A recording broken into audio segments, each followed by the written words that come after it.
welcome back to the channel and day 3 of the European Championships. As you've seen yesterday, I managed to find where the fish were doing that technique, and I managed to win the zone. I just pipped Miranda with that last place. Miranda had 5 fish and I ended up on 6. I did have a couple of undersized ones as well, but yeah, that technique which I done picked me up the fish pretty straight away, so I'm going to try and replicate that today. We're fishing on a totally different beach. We're fishing on the beach which we fished the first day, but a bit further along.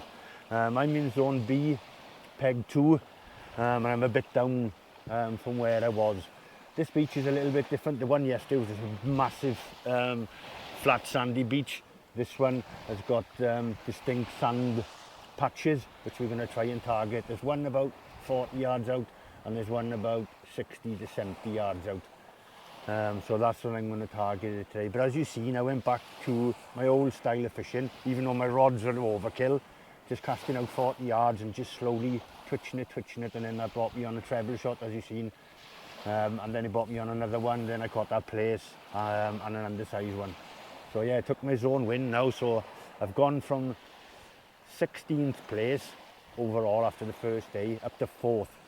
It was so difficult yesterday. A lot of the zone winners on the first day, a couple of them blanked actually, like I spoke about. The fishing was difficult. Even my friend from Germany, who was one of the top anglers, yeah, he blanked. So that says a lot of it, but the technique, I'm starting to get in now how to look for the fish sorted. But that's just by watching other people. Obviously we came here and practiced for 2 days and you're just going through, you know, different motions. It's not until the first day you can take in how everyone's fishing, and I put that into practice yesterday, and obviously I got the zone win, which I'm over the moon with.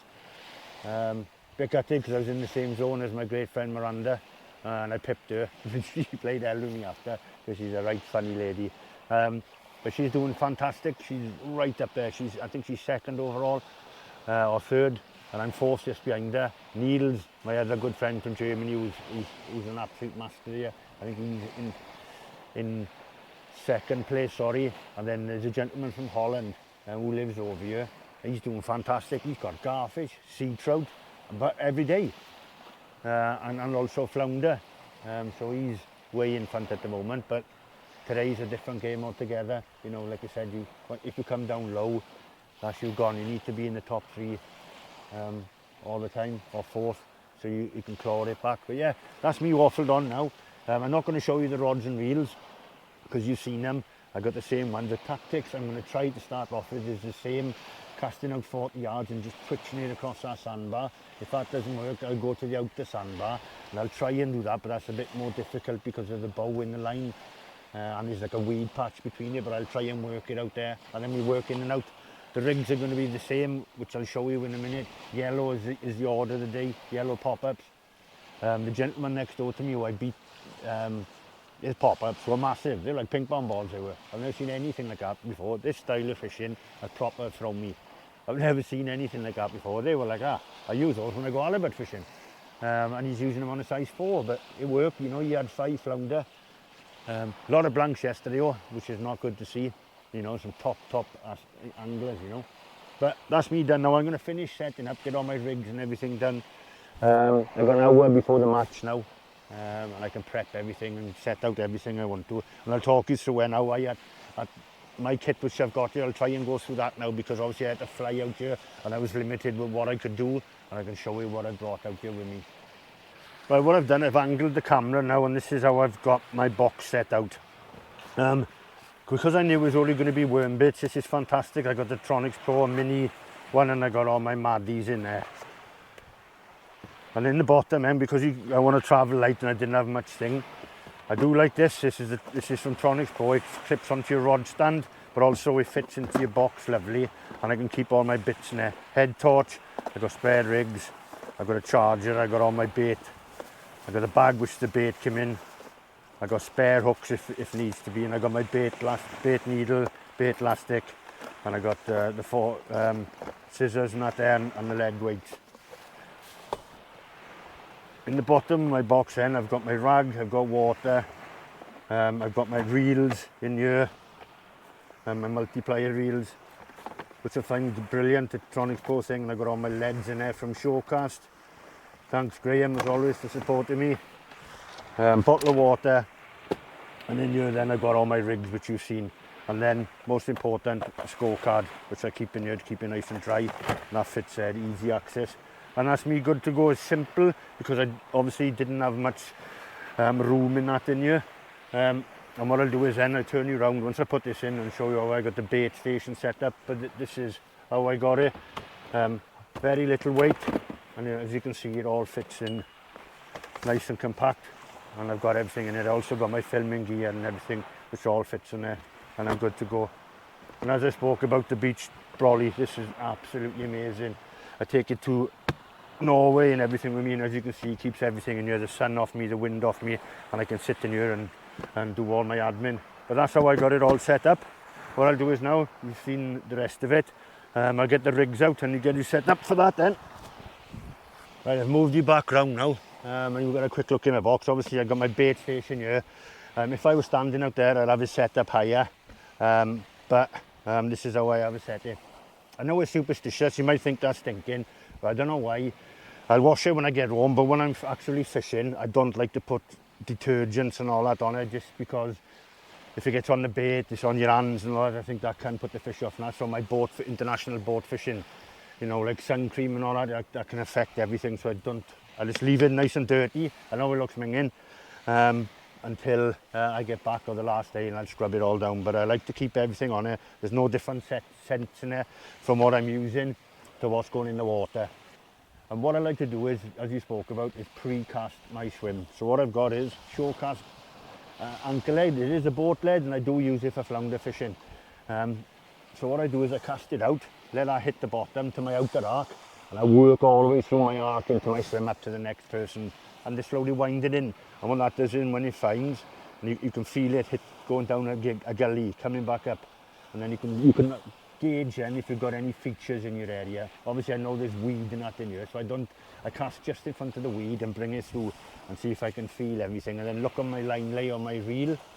If I had my egg beater, I normally use coloured braid, so that I know then where the gullies are, and I can cast to it, and that's the area. But I do like these looking from the grip lead, because you can actually feel it. Sometimes with a normal roll lead, you can't feel it, but this actually digs in, so you can feel all the lumps, bumps, gullies and everything. So I've pre-done that now, I have, before I put the camera on. And it's pretty flat in between the weed beds, which I'll try and put it up in the air. The sun's glaring. I'll try and put it up in the air so you can see the distinct sandbars in between the weed. But the issue is, sometimes the flounder like this, which I've learnt now, sit against the weed, but the issue got is then crabs. The crabs just pile out of the weed and they're onto it straight away. That's where they use these massive pop-ups. But that's what I've done now. Everything else you've seen was setting up. One good thing is buckets. The event is sponsored by Yuki. They give us fantastic backs. They give us buckets to keep the fish in. Everything is fish preservation. So all the fish has to go into the bucket and then obviously get measured and then put back into the water. But yeah, fantastic they are, little buckets. I did bring my Tronics folded away one there, but I kept that all folded up neatly in my suitcase, so I'll use that one. But I'm going to get all my rigs and that out now, start prepping and get ready, and then I'll get back to you just before the start of the event to show you how I baited up yesterday to catch all those flounder.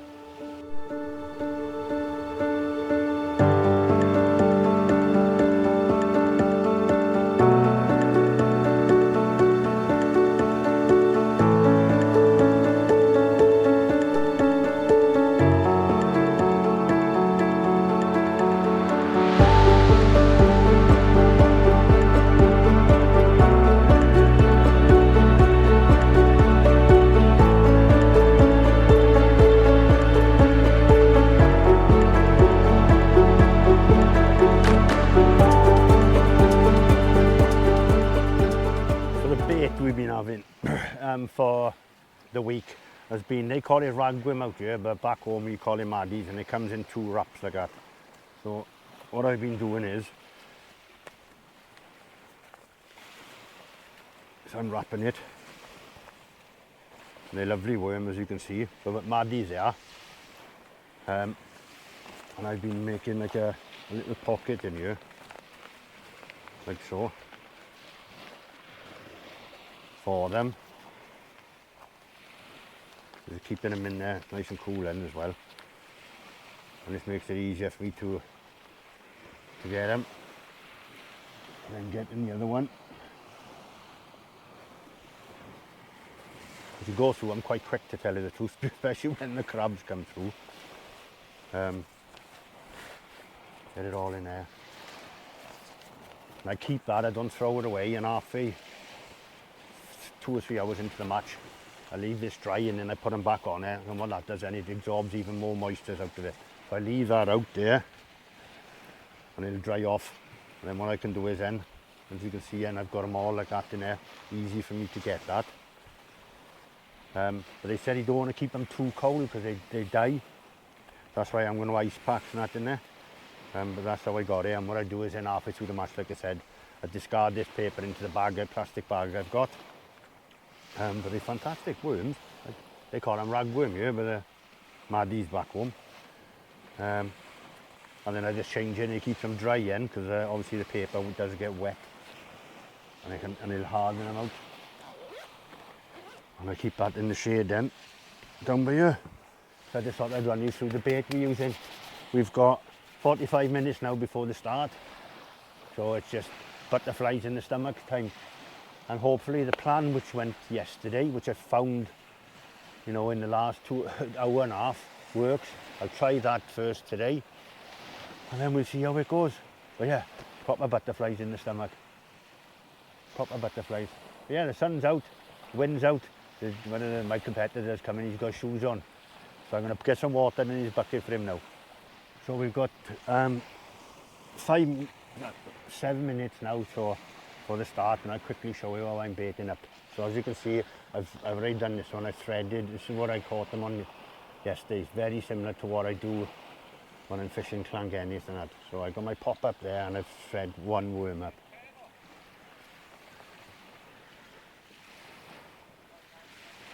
Like so, I put that up the line. I get a medium sized one then, and then I hook that through. Hope you can see it like so. And I just pop the head of the maddie over the eye, so it's like that. And what I did then was, because you're not casting far, and I'm going to start in close. And then I simply head hooked. So you get that effect then in the movement of them. And hopefully, well, yesterday that's what enticed the flounders. And I've got exactly the same one there. And I don't head hook them through their head, just below their head, so it keeps them alive.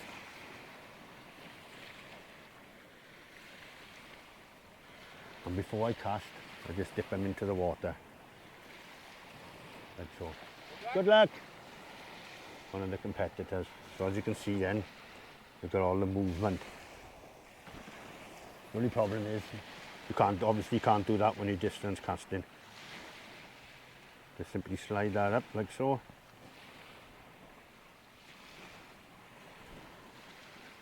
Same again, I hope you can see it. Feed him on like so.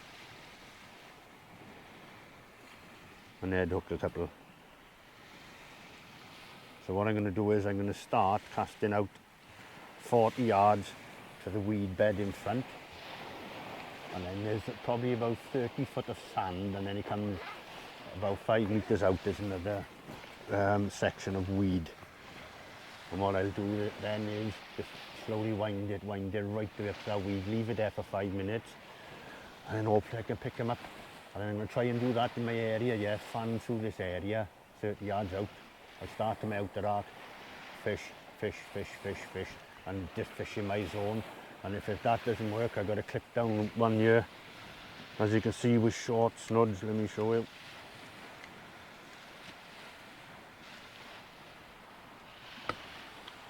And then that's for my distance one in. 9-inch snods clipped down, short cast, lead in yellow because that seems to be working, and then the beads. And I got that then to clip down. The only difference with that, you have to whip the maddies on. That's the only difference. But I'm going to start now I got it quite close to me because of the sun. It was on the camera, so apologies, you got a right mug shot of me. But that's what I'm going to do now for the first hour. I'm just going to work that inner sandbar, and then after that then I can go out. But we got 5 minutes now before we start, and hopefully I can get into the fish doing this methods. But then, like you know, fishing in a different country and fishing in general is just testing and adjusting until you locate the fish and what they're after. But yeah, proper nervous now, but we'll see. We keep going now, and I'll bring you back as normal throughout the day. I'll let you know how we're doing, or if I got a bite or anything, and hopefully we can do well today. Yeah, apologies for the next section. I left my microphones on for some reason. They didn't work. I spoke to Ian Clark about it and we were laughing, saying obviously making videos on YouTube, my nemesis is microphones, which we were quite laughing about it. I'm trying to tell you here that I already caught the flounder 40 yards out, and I didn't have time to film it or anything. I didn't even know I had a bite really. I was quickly baiting up, and I wound in and I caught the flounder. I'd run down to the competitor next to me and had him measured. It was quite a hard shift, to tell you the truth, and I've been speaking to my friends about it. I was on my hands and knees all day, so what I did was, as you see going through the day now, I brought the bait down to the floor, and I was just baiting up in front of it so I could keep on moving the line. So what I was doing in the line was tweaking it, moving it a few inches, winding the slack up in a multiplier, as you'll see. And I'm talking you through this now. And what I did was I found a patch of sand about 40 yards out. So I was casting to the edge of the next weed, which was 40 yards out, and then leaving it sit for a minute. And then I was quickly baiting up, and then I was tweaking the line in, moving it about half a metre, taking up the slack, leaving it, just tweaking the line then, which you'll see me doing now.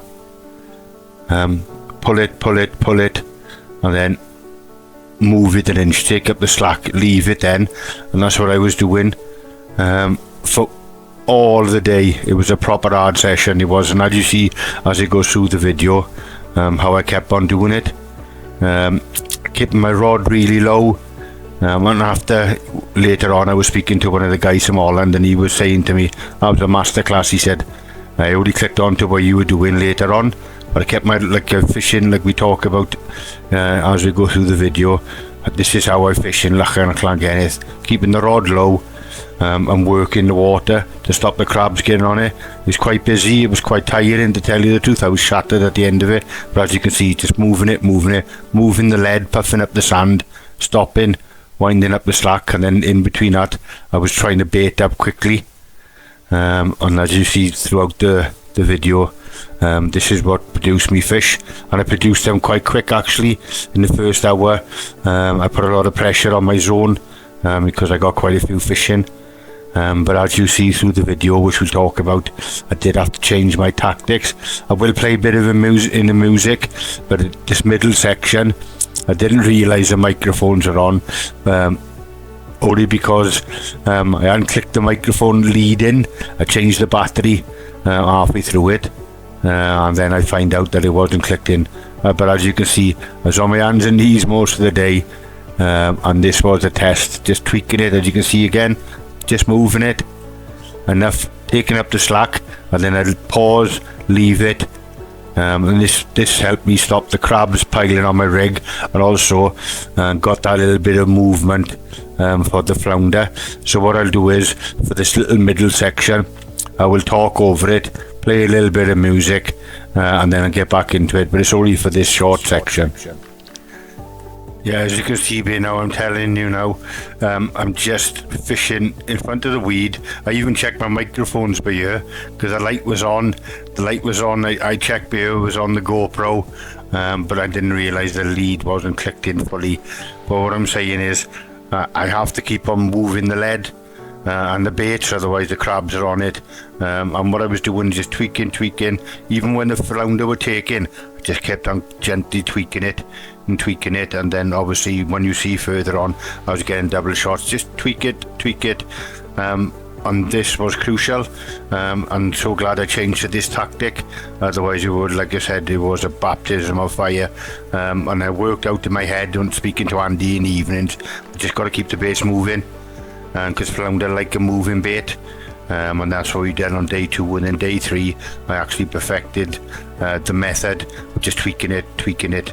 I did have to change my tactics because I cleaned up all the fish in the sand bar which is closer to me, which we'll see further on. But as you can see, it just kept on working that little layer of 40 yards, just working it through there.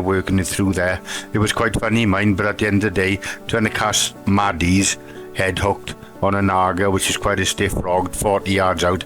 I was covered in maddies by the end of the day. I had him in my hair and everything, which was quite funny. But as you can see, I'm just tweaking it. And then obviously wait for the fish to take, but keep on tweaking it. And then obviously the flounder would help you move in the rig. And then that would obviously bring on other flounder as well. But I brought it all the way back into the weed, which was 5 yards out, which you see when I held the GoPro up earlier on in the video.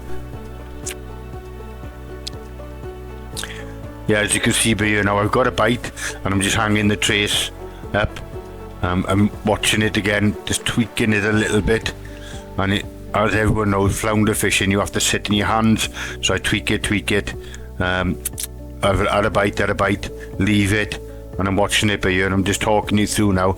There's the fish on there, but I'm just leaving it now. Hopefully another one would come along, and there was a little bit more of a bite, so I just left it here, and I'm pointing at it now. I'm just gutted that I didn't have the microphones on, and it's quite disheartening when you get home and then you look at it and think, oh no, the microphone's been on. But as you can see by here, I'm winding in now. I knew there was one fish in there, but as you see, there's a double shot in here. But it's hard work. I like to keep my rod low when you flounder fishing, so you don't have them splashing about, because you can lose them. But as you can see here, and I bring in a nice double shot. And this takes me up to a tally of 3 fish, and this was in the first 30 minutes, this was. And it does put a lot of pressure on a hard day's fishing. As you see in the end, the money fish were caught. I clipped it straight back on. As you can see, there again, I'm just overhead lobbing it. And you can see now in the background there, we got weed 15 meters out, and you can see the sand patch, and 40 meters out, and you got weed beyond that. And this is where I was generally aiming for, that little patch of sand in between it. I get back now, tighten up my line, which is quite important, which a lot of people don't do when you cast out your line. Always wind up to your lead weight, so it straightens all your rig out in the water. And then I'm back down to it then, and I'm talking to you about it. Yeah. Which was quite good actually. It's always nice to get a few fish on the cards, which I did in the beginning, because you've seen the previous days is when you don't get any. This was quite quick as well. I cast out, I tweaked it a few times, and then I was into a fish pretty straight away. And I'm bringing it in by here now. I thought they had a double shot on, but when you see it coming through the water now, I got a nice size flounder, but a lump of weed. I thought I had another double shot on again, I did. But as you can see, keep the rod nice and low, but as I got to the weed at the end, I just bring him through the surf, and you don't really want the flounder splashing on top of the water, because you couldn't get him off then. And as you can see, and I just scoot him up the beach. And you can see then, I did think it was a double shot, but it's a nice size flounder on the top hook and a big lump of weed in the bottom. I quickly get this tripped off, and I'm back into it again then. And it's such a nice feeling. And I persevered with this for quite a while, but then I cleaned up all the fish 40 yards out. I do move out after, which we'll look at, and then later on then I do move back in. As you can see here now, I'm quickly flicking the rod out again, about 40 yards. Crucial thing what you need to do is when you're fishing is straighten up your rig, which I've talked about. So I've cast it back out now, and as you see me walking back in here, if I just left it there, my rig would be in a hump. But what you can see is I just tighten up now to the lead, to make sure my rig is all straight in the water. And what they did say to us was, in the meeting after the second day, you had to take your fish on the hook to your competitor. So as you see here now, quickly I put my fish in the bucket of water, chucked the weed off which I brought in. The fish is still on the trace which I caught it on. I grabbed my scorecard, quick look around, looking for my measuring stick, which I'm so glad the Danish man who was fishing next to me had one. I run down, get him measured quickly, and then pop it back into him in front of him. And fair play to him, he said to me that he was blanking, and he was watching what I was doing. As you can see, I'm scampering back across quickly, put my scorecard back in my box, bucket down, and then I'm back on my hands and knees and baiting up. And this was the order of the match for quite a while, which you see on the next section when my microphones are working again. I'm back onto it, quick tweak, and then in between that then I was baiting up the maddies. The fish did dry up now 40 yards out, so you see me fishing a little bit of a different technique on the next one, but I'm actually talking on that. But as you can see here, I'm quicking up, baiting up the maddies on one hook. As soon as I've done that, I'm back then onto tweaking it, but it dried up, and unfortunately I can stop talking now. Oh, you just see me speaking. I went over the outer sandbank, and because I'm fishing at such a distance, you can't feel the bite. But double shot of flounder, I think that one might be undersized, but we'll get it measured now. But yeah, that was right over there, no indication of a bite or anything. That's why I didn't bring you back to wind in. I was just winding in for a bait change, and I picked a double up, so I've just gone back out over there now and see if I can pick up some more. I'm going to get these ones measured in now. But yeah, good change that was, a good change. Oh well, it's been difficult. I didn't have a fish for about an hour and a half, so I dropped back in close, started doing the same thing, twitching it, and I had a 34 centimetre place. So I've got 6 fish now, but there's quite a few people now that are on 5 fish, 4 fish in the zone. So I just got to keep on going because it's going to be close, let me tell you, it's going to be close. My good friend Neil, I think he's on 5 fish now. Believe it or not, they've all taken up the same tactics as me. Everyone was going bang, bang, distance. Now looking up there, everyone's got the rods really low, and they're all casting about 40 yards, so that's quite funny. But yeah, I just managed to pick our place up. We've got 35 minutes left now, so I think I'm just going to stick in. So I know I had a double shot of one inside, one undersized out, but everyone has seemed to have dropped in now and doing the same tactics as me. So I'm going to try and do this now for the last half hour and just keep on twitching it back into the shoreline. And cross fingers we can get another one, because you need about 7 fish really to win the zone, I would have thought.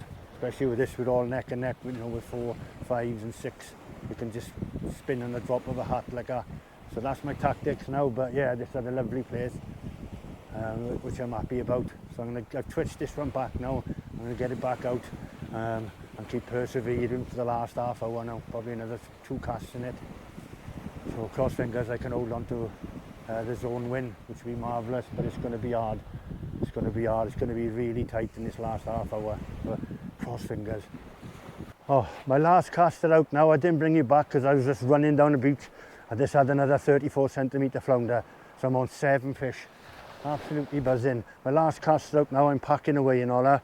But yeah, I couldn't believe it. It was tapping. I was just watching. I twigged the line, tap. I left it. The old flounder left. I left it then for a couple of minutes. I wound it in and I could see him, feel him coming through the surf. Absolutely buzzing, and it's absolutely freezing as well. So I'm glad we're packing up. Last cast up now. I'm going to pack the GoPro away, and next time you see me, I'll let you know how I got on. But yeah, that's been a hard day, but well rewarding day, and cross fingers I've done okay.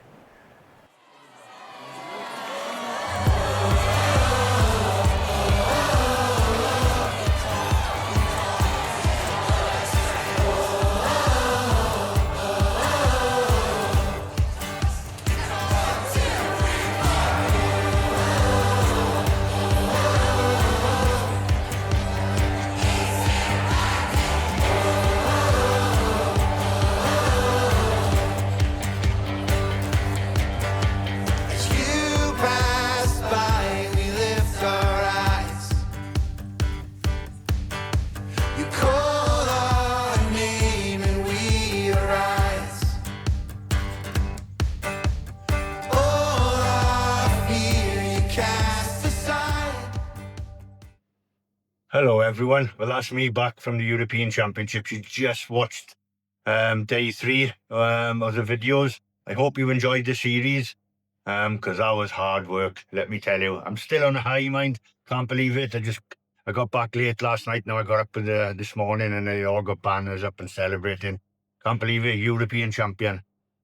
Oh, and it's been a few years trying. I've had second the last year, I've had third, fourth, fifth, to finally become the European champion. Still on a high. But it's nice to come back down to earth now. I spoke to my mum this morning. They've arranged a big party in the village when I get back now.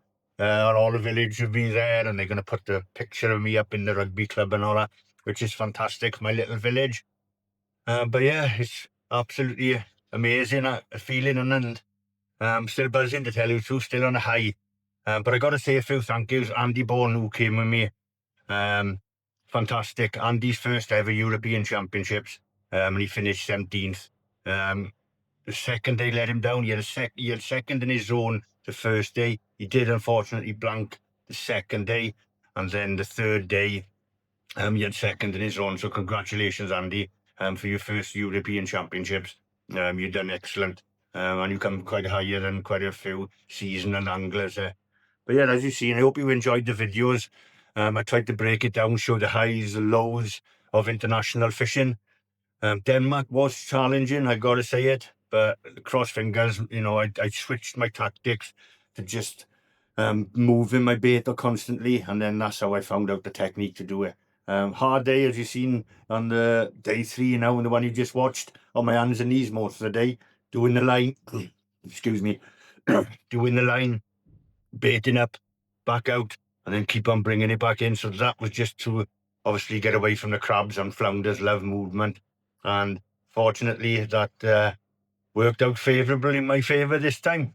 I've also got to say congratulations, obviously, to Holland A, for being a European champions team again. Germany for coming second, their A team. And then a massive congratulations to the Welsh team for winning bronze. Andy, Lee, Mike, Bryn, Steve, fantastic bunch of boys, and amazing to fish with each one of you. Every morning we'd see them and they'd say good luck and all that. They're fantastic, I got to say it. Also, I got to say a massive congratulations to Miranda, for winning the European Ladies Championship. I think, don't quote me, it's the second year in a row that Miranda's won it. Miranda, I apologise if I'm wrong, don't kill me.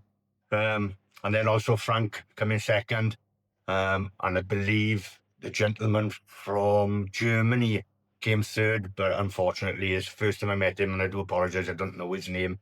But yeah, absolutely fantastic now to be back. Germany absolutely nailed it. Niels and his team couldn't ask for better. The organisation was amazing. The food, the opening ceremony, the finishing ceremony, when we had the presentation, the food was amazing.